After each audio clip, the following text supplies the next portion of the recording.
Nellore corporation పరిధిలోని ప్రభుత్వ స్కూల్స్లో చదువుతున్న 10,000 మంది పేద విద్యార్థుల కోసం 6 కోట్ల సొంత నిధులతో రాష్ట్ర పురపాలక పట్టణాభివృద్ధి శాఖ మంత్రి డాక్టర్ పొంగూరు నారాయణ తలపెట్టిన సైకిళ్ల పంపిణీ కార్యక్రమం వర్షాల కారణంగా తాత్కాలికంగా వాయిదా పడింది.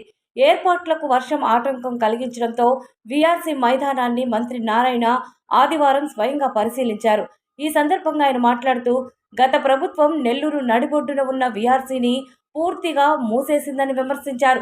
తాము అధికారంలోకి వచ్చాక వీఆర్ హైస్కూల్ను రాష్ట్రంలోనే ఒక బెంచ్ మార్క్గా అభివృద్ధి చేయడం వల్లే అక్కడ 1100 సీట్లు ఉంటే ఏకంగా 4,500 దరఖాస్తులు వచ్చాయని గుర్తు చేశారు. సోమవారం తొలి విడతగా 7,000 సైకిళ్ల పంపిణీకి అన్ని ఏర్పాట్లు పూర్తి చేసినప్పటికీ మైదానంలో వర్షపు నీరు చేరడం, వర్షాలు కురిసే అవకాశం ఉందని, వాతావరణ శాఖ హెచ్చరికల వల్ల పంపిణీని వాయిదా వేస్తున్నామని, వాతావరణం అనుకూలిస్తే 24వ తేదీ లేదా 25వ తేదీ శుక్ర శనివారాల్లో సైకిళ్ల పంపిణీ చేస్తామని తెలిపారు. డిప్యూటీ మేయర్ రూప్ కుమార్ యాదవ్ మాట్లాడుతూ, మంత్రి నారాయణ కుటుంబ సభ్యులు తమ సొంత నిధులతో కొనుగోలు చేసిన 7,000 సైకిళ్లను మొదటి దశలో 8, 9, 10 తరగతుల విద్యార్థులకు అందజేస్తామన్నారు. మంత్రి నారాయణ ప్రతి ఏటా 10 కోట్లను పార్టీ కార్యకర్తల సంక్షేమం కోసం కేటాయించి ఇస్తున్నారని ఆయన కొనియాడారు.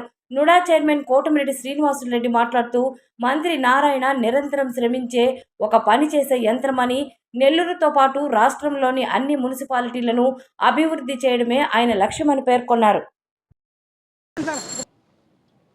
నెల్లూరులో ఏదైతే విఆర్ హై స్కూల్ ఎలక్షన్స్కి ముందు గత ప్రభుత్వం ఈ స్కూల్ని మూసేసింది. ఇది నెల్లూరు నడిఒడ్డులో ఉండే స్కూల్. ఈ స్కూల్ నుంచి ఎంతోమంది ఇక్కడ చదివి ఉన్నత స్థితికి పోయారు. నేను కూడా ఇదే స్కూల్ చదివా, ఇదే కాలేజ్ చదివా, ఇదే కాలేజీలో వర్క్ చేశా. అయితే గత ప్రభుత్వం ఈ స్కూల్ని మూసేసింది. ఎలక్షన్స్ ముందు నాకు మాట ఇచ్చా, ప్రభుత్వం రాగానే దీన్ని రీఓపెన్ చేస్తాను. ప్రభుత్వం రావటం వెంటనే అక్కడికి పోతే అక్కడంతా పొదలు, చెట్లు, లోపల పోతే పాములు అన్నారు. పోవాకండి సార్, లోపల పాములు ఉన్నాయన్నారు. అట్లాంటిది యాక్చువల్గా అటు మా పిల్లలతో ఎన్సీసీ గ్రూప్ ఇద్దరిని యాక్చువల్గా సమన్వయంగా డెవలప్ చేయమంటే ఇంటర్నేషనల్ లెవెల్లో డెవలప్ చేశారు. ఈరోజు రాష్ట్రంలో ఇది ఒక బెంచ్ మార్క్ అయింది. ఈ విఆర్ హై స్కూల్ అనేది ప్రతి ఒక్కరు బ్రహ్మాండంగా చేశారని అప్రిషియేట్ చేస్తున్నారు. ఇక్కడ 1,100 మందికి అడ్మిషన్స్ ఉంటే దాదాపు 4-5 వేల అప్లికేషన్లు వచ్చినాయి. ఈరోజు ఆ విధంగా ఈ స్కూల్ తయారైంది. అయితే నెల్లూరు సిటీలో ఒక 15 హై స్కూల్స్ ఉన్నాయి. అదేవిధంగా రూరల్లో కూడా స్కూల్స్ ఉన్నాయి.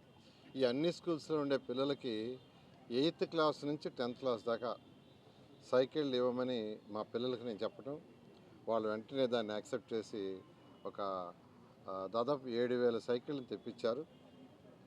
అవి యాక్చువల్గా రేపైతే రేపే కదా, రేపు డిస్ట్రిబ్యూషన్ అనుకున్నాం, సోమవారం. అయితే వర్షం వచ్చినందువల్ల గ్రౌండ్ కొంత వాటర్ అయింది.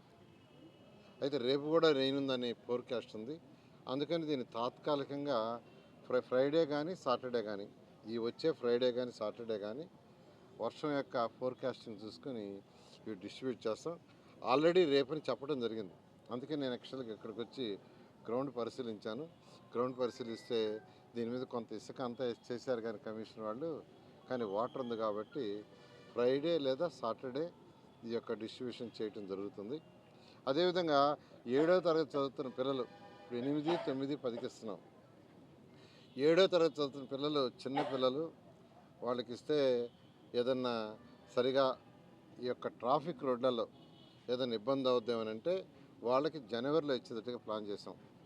జనవరి అప్పుడు పిల్లలు కూడా కొద్దిగా పెద్దతారు, మెచ్యూరిటీ వస్తుందని దాంతో. కాబట్టి 7వ తరగతి పిల్లలకు కూడా రేపు జనవరి పొంగల్ హాలిడేస్ రాగానే ఇవ్వటం జరుగుతుంది.